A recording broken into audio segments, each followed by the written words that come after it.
Illinois becomes the first state in the nation to abolish cash bail on January 1st. But with the deadline fast approaching and prosecutors suing to block that law, Democrats drafted changes to the Safety Act. Our political editor Mark Maxwell reports from Springfield.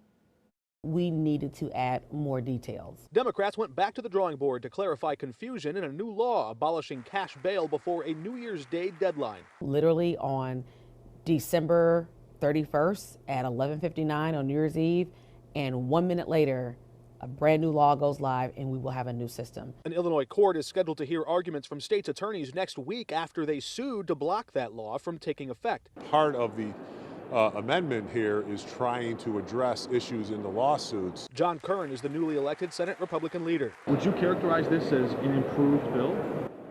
It is improved, yes. Does it still jeopardize public safety? Yes. The revised plan would expand the law to allow judges to detain suspects accused of all felonies if they deem that suspect a willful flight risk, a threat to public safety, and it adds explicit language allowing pretrial detention for crimes like second-degree murder, arson, and kidnapping. The beauty about what we're doing now is our goal is to keep people that are dangerous.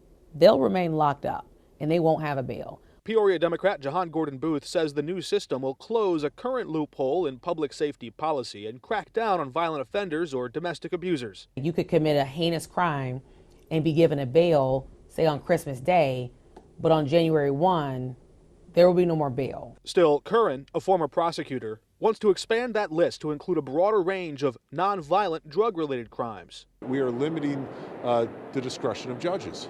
Despite pending changes to the law, state's attorneys plan to press on with their legal challenges.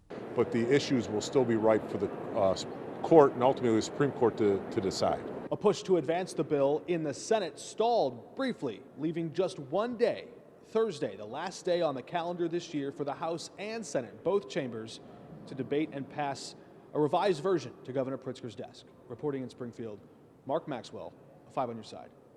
Thank you, Mark. The new changes, by the way, would also add grant funding to help police departments store video footage from body cameras, which is required in that law.